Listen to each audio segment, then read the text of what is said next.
Okay, welcome back to Sports Weekly MN. I'm Duff. With me is my brother and co-host Joe. Joe, how you guys doing? Oh, we're doing well, other than my craziness there.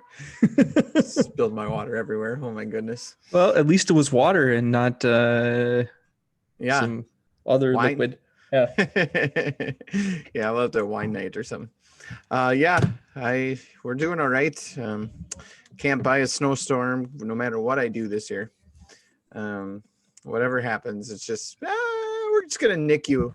We're gonna give you a couple inches. Like, goodness, what do I do for a snowstorm around here? I don't know. You know when I'm gonna get is late March, early April, Yep. when nobody wants it, and it'll come on Saturday. Yeah, well, and Joe, I'm already knowing exactly when the storm after that will be, right around April 30th. Yeah, April 30th, May 1st. Yeah, somewhere in there. May 1st. Yep. Hey, it's certainly possible. It's happened before. It's happened before. Emily's graduation also had a big snowstorm from Concordia. Are you there? Hello? No, you're really buzzing in and out there. Weird. Yeah, you better repeat that. Oh, okay. Anyway, what happened? Yeah, Emily's graduation probably the water spill. Yeah, Emily's graduation from Concordia. This was in 2005. That had a big snowstorm.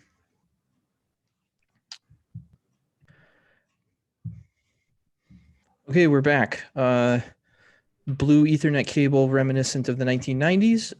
Hopefully, you should fix whatever problem that was. My computer's hardwired in at the moment too. I'm not on Wi-Fi. Oh, okay. Yeah, look, so, okay, this week, there's lots to talk about on the Twins front. Holy moly, just there was just nothing. And now, okay, here's the team. We just did 5 move. And I think we're also going to talk some Wild, big COVID disaster there. Yeah, we should start with that. Should we start with that? It's kind of breaking news, yeah. Yeah, okay. I think you sent me something. I don't see it in my email, though. Yeah, so basically it's just breaking here that the Wild. Oh, you texted it to me. That's why. Yeah, the Wild season here is going to be paused for 5 games because of a COVID outbreak on the team. And whether or not it's actual COVID outbreak or if these players have been just placed on the list because they were exposed, I'm guessing it's probably both. Okay. Occurring here. I'm guessing 1 or 2 people have tested positive and the rest of them have been exposed.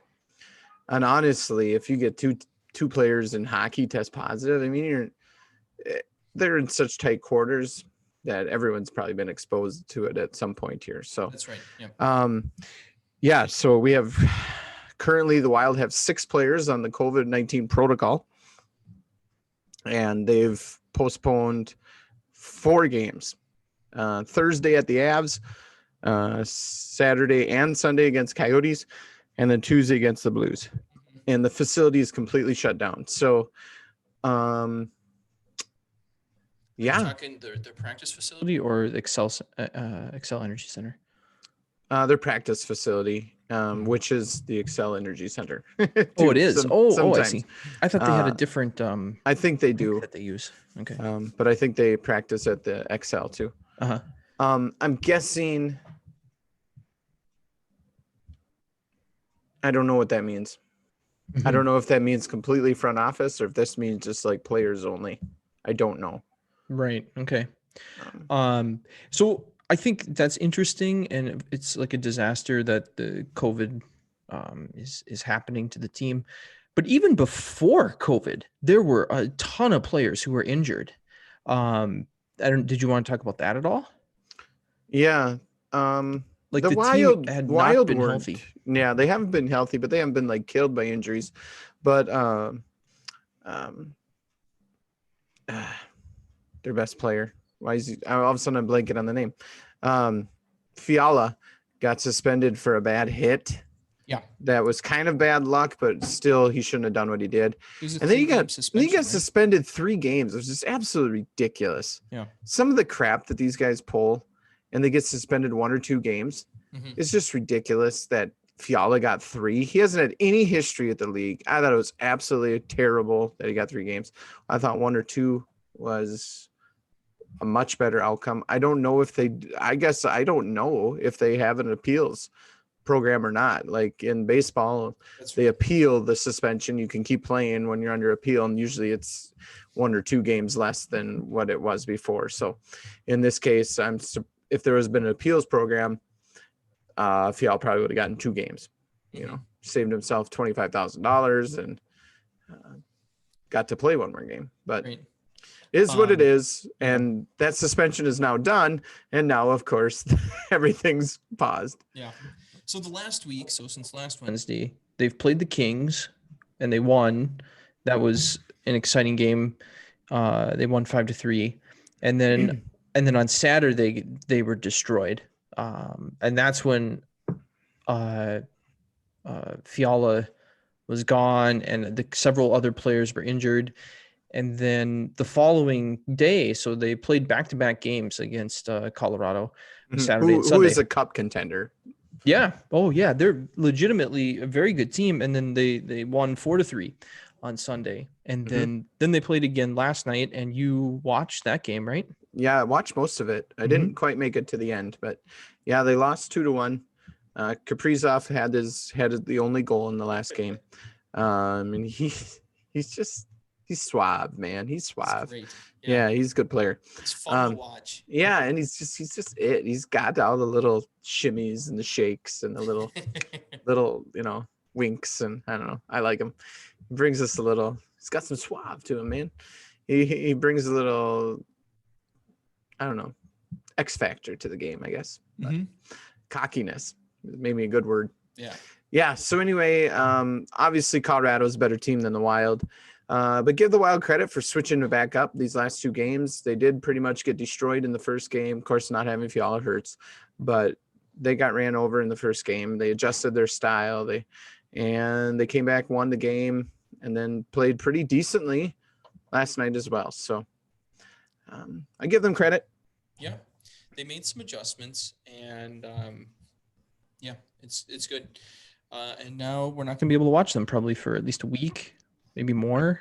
I don't know exactly what the protocols are for COVID here. I don't know either. This could keep going. Right. Yep. I think that, it's gone roughly 3 weeks in some of the other sports. That's been postponed. So not saying this is going 3 weeks, but it could. That's right. Yeah. I mean, if we think back to when baseball started up, the Marlins situation, like they lost most of 2 weeks. They were 10, 12 games, just fewer games, in a 60-game season. So, well, right now in Minnesota, if you test positive, you are 10-day quarantine. Okay. If you've been exposed, it's a 10-day quarantine. If it's family, it's 14 days. Okay. So I just know that from school. Sure. Yeah. Okay. So it might be, 10 to 14 days. Right. Especially if, in a couple more days here, because they're obviously going to test everyone every day here for a while. Yep. Especially if we keep getting a few more positives. So as of right now, 4 games postponed, paused, whatever you want to say. I don't, who knows if they make it up. I have no idea. It's way too early to even speculate because it's really early in the season yet. That's right. Coyotes, you got to think the Wild had a pretty good chance to take 1 or 2 there.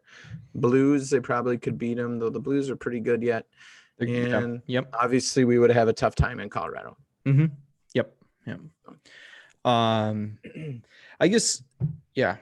I don't know. We'll see what happens. It's like really literally a breaking story within the last couple of hours. So we don't really know. I guess, we can switch it up and just say a few words about the Timberwolves. They are not good. In the last week, they got destroyed by the Warriors twice. They also got destroyed by the 76ers. They squeaked out a win against Cleveland. They barely lost against Cleveland. So. That's right. And then the following day, so yeah, it was Sunday. Okay, here I'm looking it up. Sunday they won 109-104 against Cleveland, and then Monday they lost by 2 to Cleveland. Edwards looks really good right now. The guy, Edwards was our Timberwolves number one pick. He's got all the athleticism the guy needs. He's got top 10% athleticism in the NBA. Let's put it that way. That's right. You don't build a 19-year-old the way he's built. So he's got the physical tools. I think he has the want to. I've seen it. You don't score 26 points in the NBA without having some want to, a couple times even. Yep. And he just needs to play and to have coaching. And you know what? At this point, just play him. Right. Just give him some experience and exposure to the league and the style of play and so forth. So the Wolves are 5-15, which is like second or third worst. So it's the worst record in the Western Conference. Yeah, I think they're second, maybe. And so their winning percentage is .250. And in the Eastern Conference, the Pistons and the Wizards are also very terrible. The Pistons are 5-16, and the Timberwolves are only 5-15. So the Pistons are .238 winning percentage, and then the Wizards are even more miserable at 4-13, and that's a .235 winning percentage. So I gotta think Bradley Beal's going to get traded, don't you? Where does he play? Wizards. I mean, if you're the Wizards, trade your stud and start over, right? Yeah, maybe. Yeah, like really. If you're the Timberwolves, trade your stud and start over. Wait a minute. Yeah. So I don't know. Look, they're in the running for a top 3 pick. It's a heck of a draft. They have to do anything they can to get a draft pick this year. Yeah. They just look unbelievable.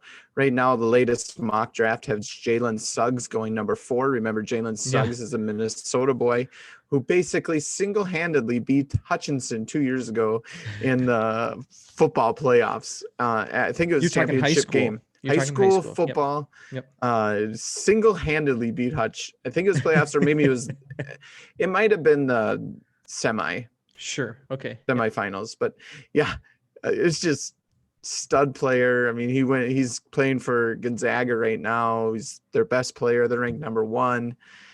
I don't know what else to say. The guy can flat out ball. So, and they have him ranked number 4, and he easily would have been the number 1 pick this year. So. Right. It's the Wolves, they need to work hard, secure one of those top 3 picks. They have to do what they have to do to get in the running for that top 3 pick. You know, the lottery goes where the lottery goes. And if they don't get a top 3 pick, then they need to trade back into that draft, into that top 10. Yes. Or even higher. Like, I don't know, just mortgage everything. Like, get one of these guys. Downs. Yeah, I don't know. Or somebody. Trade next year's pick. I don't know what's like allowed, but this is the year. If you're gonna go strong and if you're gonna like mortgage the future for a top pick, this would be a good year to do it. This is a heck of a draft. Yep. I think it's a clear path for the Wolves. I hope. I'm still not sold on whether Ryan Saunders needs to go or not. I feel like he hasn't been given good pieces, and I feel like maybe he could be winning more games, but I don't even know if they want to be winning more games. So I don't know. I'm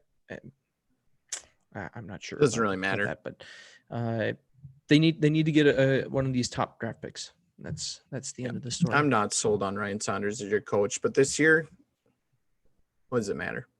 That's right. I mean, it's like why Ron Gardenhire is still a manager. He's not a great manager, but like people keep hiring him to come into these losing teams and just manage a loser. You know, it takes a special person to be like, well, yeah, we're going to lose a lot. And he did retire. Garney retired. I know. But for many years, you know, and on multiple teams, that's what his specialty was. Like, hi, I'll manage your horrible team.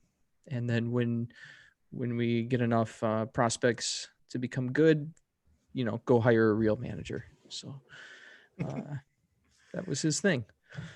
All right, so let's speaking talk baseball. Twins. Let's talk Twins. Where do you want to start? So, Duff, this was a heck of a week for the Twins. Crazy. It started last Wednesday, I believe, with the Simmons signings. That's right. Maybe it Yep. was Tuesday. We talked about We that talked about that. Yep. in the last podcast, but that was the start of the craziness.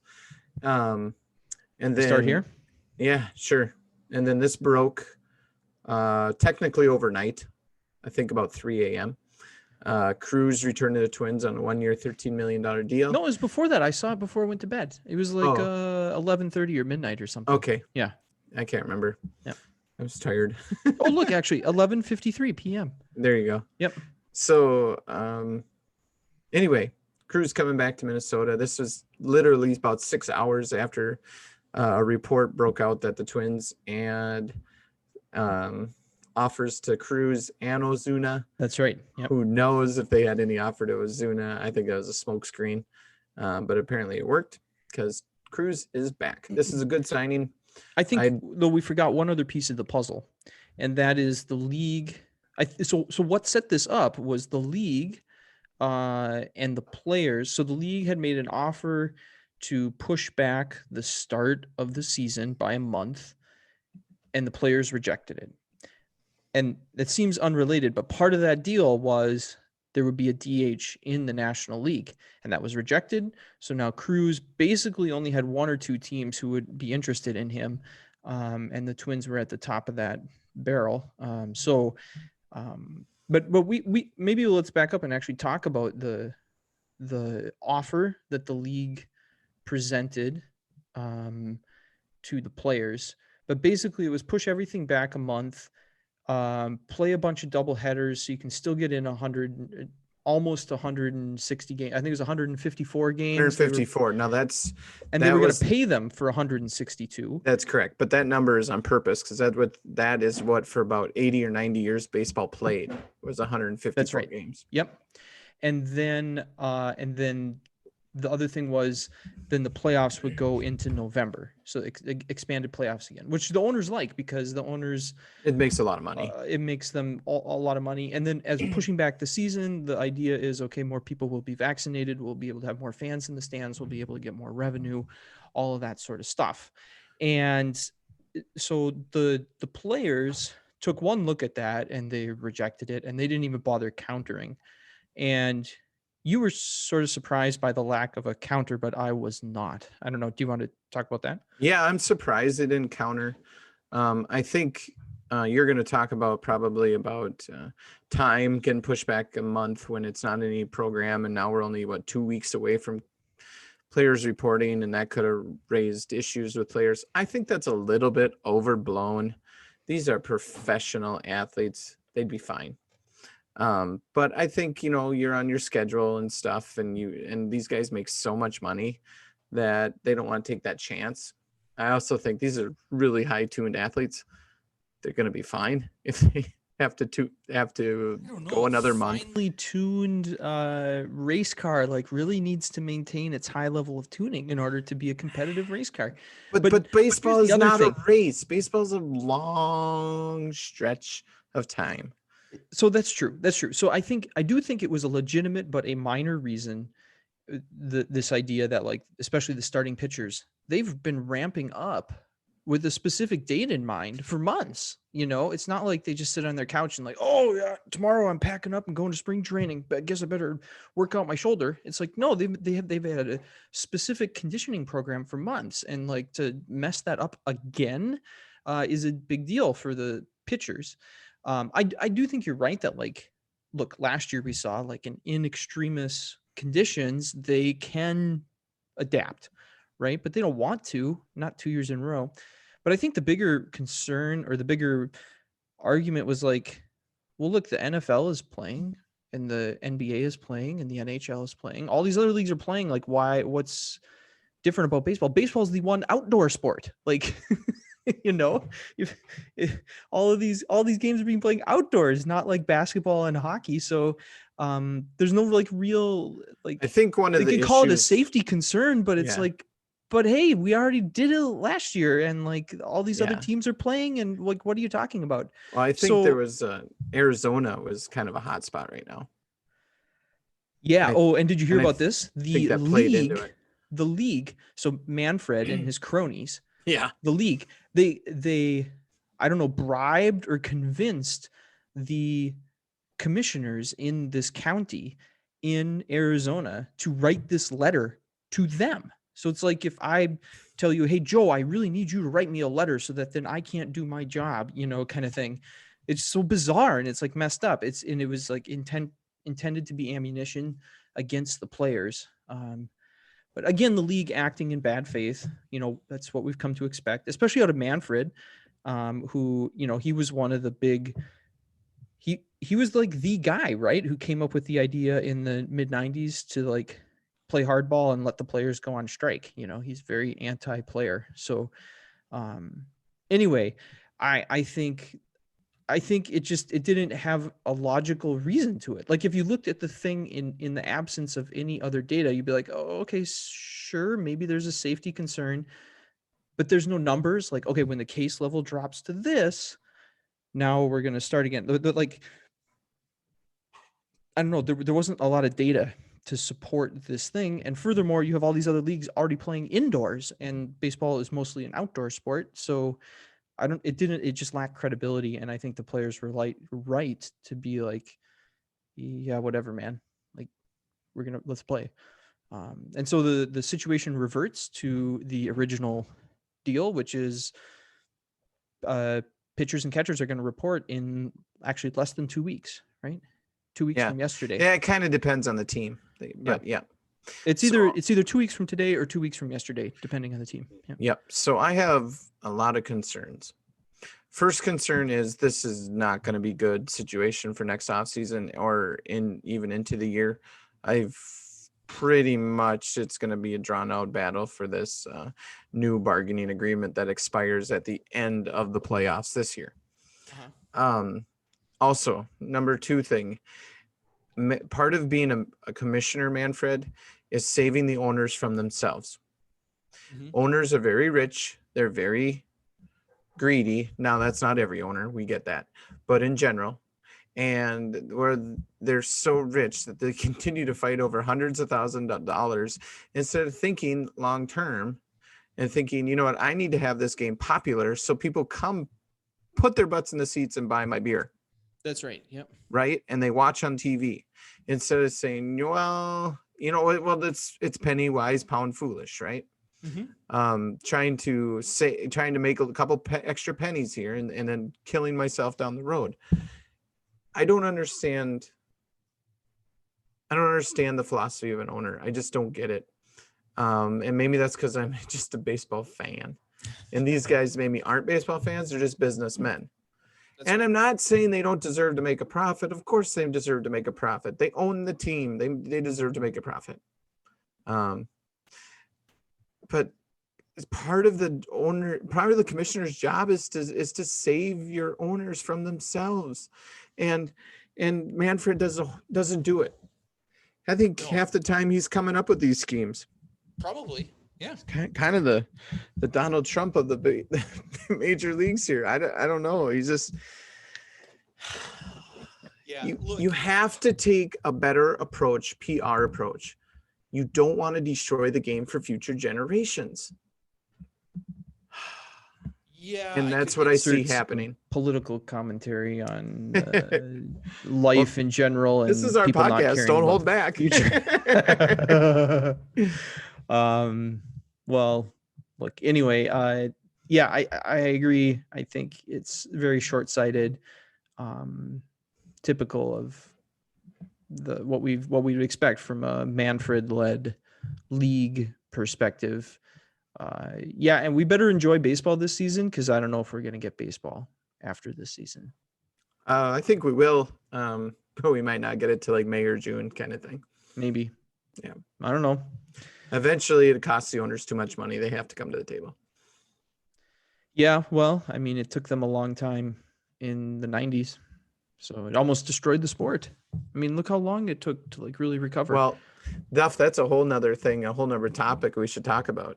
Okay. Right. So right now, the writers in the sport have gotten on their high horse the last 10, 15 years about not voting for those players that did steroids in the 90s. Okay. But if you go back to the 90s, those players that were doing steroids and hitting all those homers saved baseball. That's right. Yep.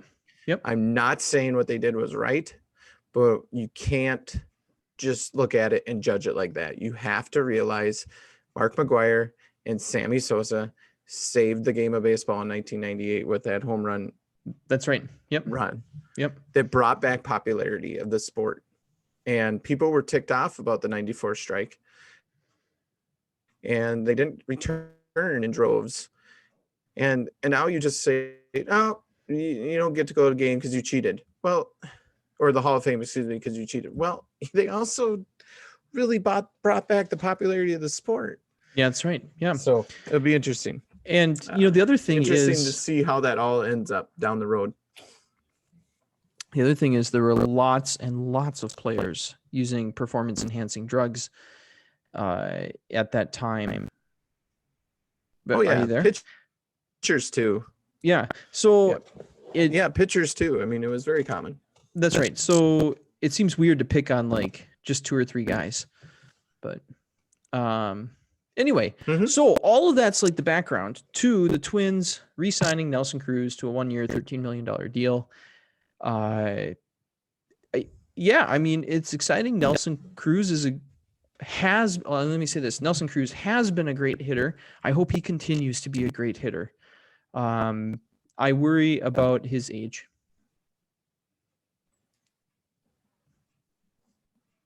I think it's legit, Duff.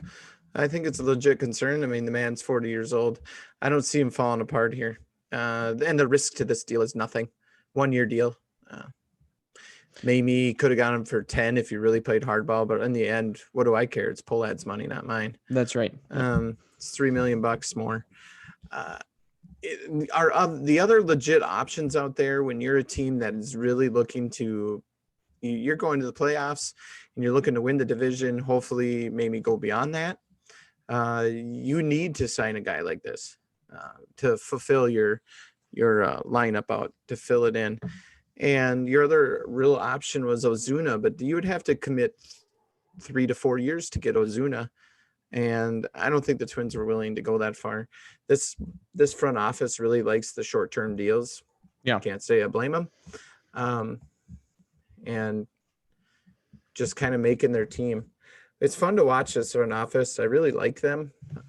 They make a great situation out of a pretty bad one with the Pohlads where they just won't go to $200 million. If they went to $200 million, this team would be easily World Series contenders, right?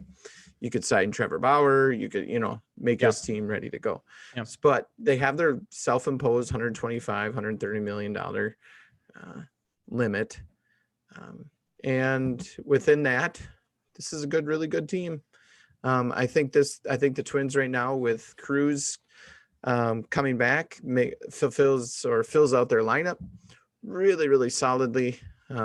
Obviously there's going to be injuries, but there's depth to this team. And I think that puts them over the top against the White Sox because the White Sox just don't have that much depth. The White Sox lineup is probably just as good, if not better. Their pitching, their starting pitching is good, if not better. Their relief pitching is good, if not better, but their depth is nowhere near what the Twins' depth is. And I think the Twins win this division, unless everyone's hurt or something. But right. Which has happened. Like that's what happened last year. Everybody got hurt. Like literally everybody got hurt. It's very possible. So yeah, I think bringing back Cruz is going to be great for their lineup. I do think it blocks maybe a little bit some of the playing time that younger players would have had, who would have taken over those at bats that now Cruz is probably. We really don't know who the starting left fielder is for the Minnesota Twins, right? We assume it'll be Luis Ariz on the opening day, right? Yes, because they're going to suppress the service time. Yeah, right. And we assume that like May 1, late April, it'll be Alex Kilaroff. Yep. But it could be Trevor Larnach. It could be Brent Rooker. We don't know that, and we assume that Luis Ariz is going to be the super utility guy after that, but we don't know that either. That's what they've said will happen, but of course, But injuries happen. Injuries happen. If Yeah, whatever. Donaldson, if Donaldson goes down, or Luis Ariz is your third baseman. Yeah. Yep. If Simmons goes down, Polanco's going back to short, and Ariz is going back to second. That's right. Yep. Yep. So, yeah, look. It's great to add a fantastic hitter to your lineup. I think it's great. I don't know. I just don't know. Your other option was to sign Ozuna, so Yeah. I think this is the good signing. I don't think Cruz is your typical 40-year-old. I mean, he better not be, otherwise they're in trouble. And I don't think that you count on him for 40 homers either. So I think 30 homers is a good number. Very good. Okay. So the other action that just took place was again last night or this morning. The Twins signed another free agent, reliever. Alex Colome here.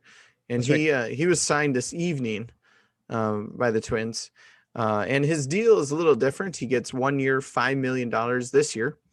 And his second year is an option. It's a mutual option for next year of $5.5 million. There's also a buyout, and that is a mutual buyout. Okay. Well, it's a mutual option and considered on that buyout. So $1.25 million. If the Twins move on from him after this year, they owe him $1.25 million. If Alex Colome decides, you know what, I want to try the market again, he can decline that, and the Twins are just on the hook for this year's money. Oh, interesting. Will not pay him that $1.25 million. But next year's contract, $5.5 million for a man that 2 years ago led the American League, maybe it's 3 years ago, in saves for Tampa Bay. Last year he had 12 saves. Look at his ERA, 0.81. Now, this Alex Colome throws one pitch primarily, and that is the cutter. Do you know of another closer that threw a one-pitch cutter? I think he played for the Yankees. Yeah, I can't remember his Maybe name. He was in the Hall of Fame? I don't know. I can't remember who it was, but he was slightly good. I do remember that. And I'm not comparing cutters to cutters here. What I am comparing is this Alex Colome is a very solid reliever. Yeah. He's not Trevor Rosenthal, in my opinion, but he might be next on that list. So the Twins got a really good reliever here. Baldelli is very careful to say this is not our closer, but he kind of Alex Colome will probably get 75% of the closing jobs. I think Taylor Rogers gets 20 of that percent, and Hanson Robles will get another 5. He's going to be in there from time to time. So that's where I'm at with this signing. It's a very good signing. Love it. There's really no downside to this signing. 1 year, $5 million again. Yeah. Mutual option. Yep. He's going to, he filled a gap. That's for sure. So have you looked at total salary now? I think they're close to 125 or maybe even. Yeah. I think they're going to go to about 130 is what it looks like right now, because they're still going to probably sign a depth starter. Okay. I would imagine. Or either that, or they go into the season with this team. They have to sign one more reliever, but it could be like a $2 million guy. Yeah. I mean, they could bring back like even Clippard or something on a. I think that's highly likely. $1 million or $1.5 million deal. I think Clippard comes back in a week or so when he's like, well, I could get 1.5 from the Baltimore Orioles. I can get 1.3 from the Twins. I'm going to go play for the Twins. Right. And maybe have a chance at play for a win, being in the playoffs. And win a few more games. Right. Although the Orioles, hey, they weren't even that bad last year. Well, the AL East is just always good. Yeah.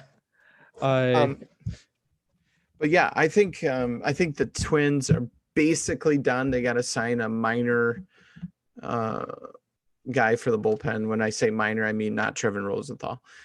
Just a decent reliever. I also think they're going to sign another pitcher, or they just roll into the team right now and then trade for a pitcher in the year. Yeah, that could be. There are some still okay names worthwhile of being signed out there. I mean, look, Jake Odorizzi is still out there. And I think if Odorizzi wants to come back for $5-7 million, Twins will be all in on that. Yeah, but I think he's holding out for a I think multi-year. Paxton, same thing. If one Yep. of those guys says, you know what, I'm done. I just want to get ready and play. I want to know my team. I'm going to take the $7 million. I'm coming to you, Minnesota. I think the Twins say, okay. Yep. I mean, even Rich Hill like is still out there and still. Well, Rick Porcello. Yes. Yep. You know, some of these guys. Jake Arrieta. The Mike. I struggle with this guy's last name. He plays for the Braves. He pitched for the Braves. He's got like 20 letters in his last name. He's out there. I think the Twins went to his workout. You know, so I think they sign a guy like that to fight Dominic for that 5th spot. There's gotta be a long man. There isn't a long man. Right. I think the long man comes from the roster, or they sign a guy like that and he's the long man, the long reliever, because Dominic would be perfect for that role, right? Especially with this infield defense. With the defense of wow, going from basically the worst in baseball to potentially one of the best in baseball. Maybe you want Dobnak as like your number 3 starter because every ball's hitting the ground. Right, exactly. He's going to strike now out you've got 2 a vacuum guys. Cleaner at shortstop. He's going to strike out 2. He's going to walk 2, and he's going to literally have every other ball be hit into the ground. That's right. Yep. So yeah, I don't know. I'm hopeful. I still don't see them winning a playoff game.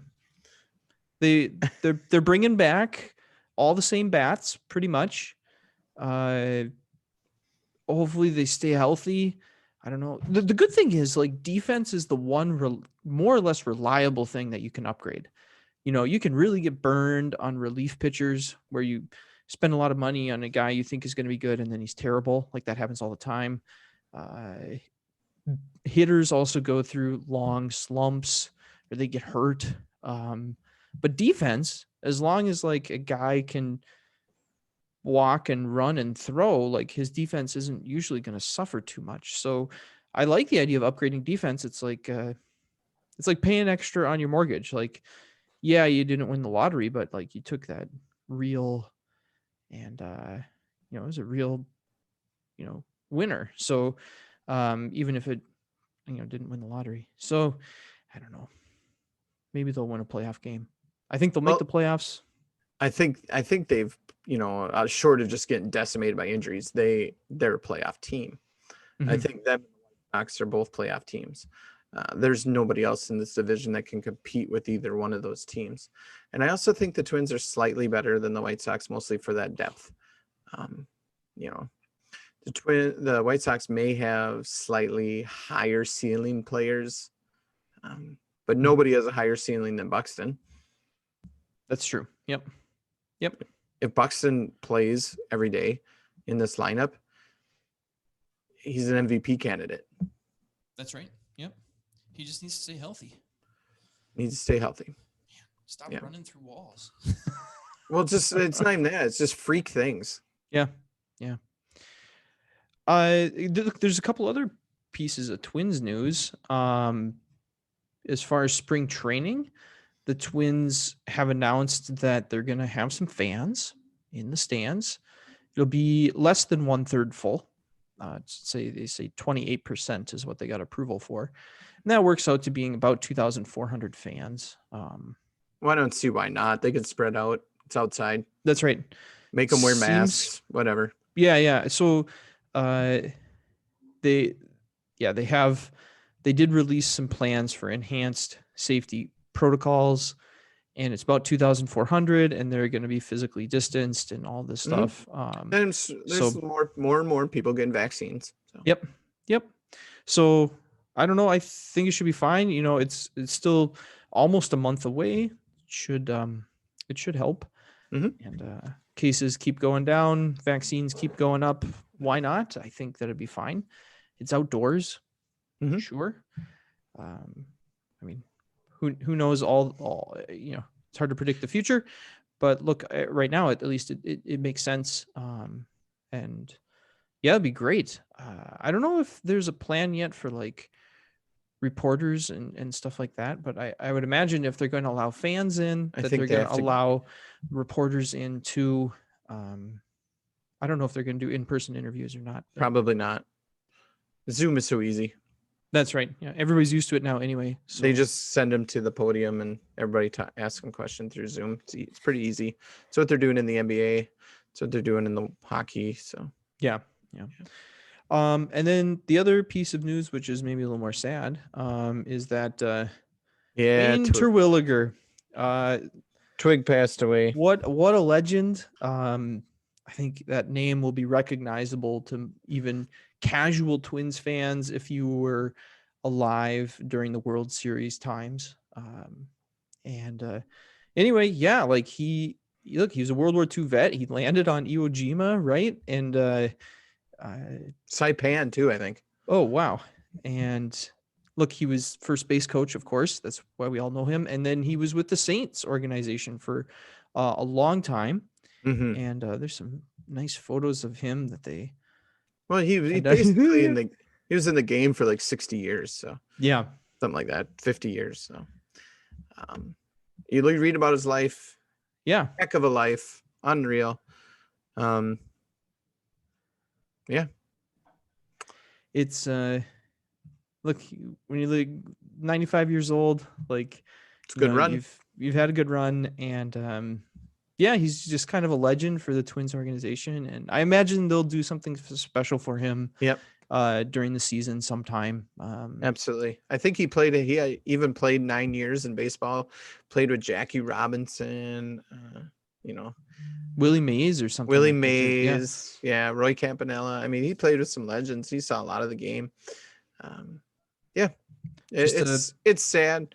He had a great run though. Maybe they'll put him in the Twins Hall of Fame or something, or retire his number or something. Mm-hmm. They'll do something good for him. So. Yep, I think it'll be good, and it's maybe they wear a patch. I think they do that a lot too. Yep, from number 45 or whatever. So, yeah, just kind of another Twins legend that lost this year, but hey, 95. He's just he's had a great life, and okay, that's all I have. I don't have a trivia for you this week. No trivia? Okay. No.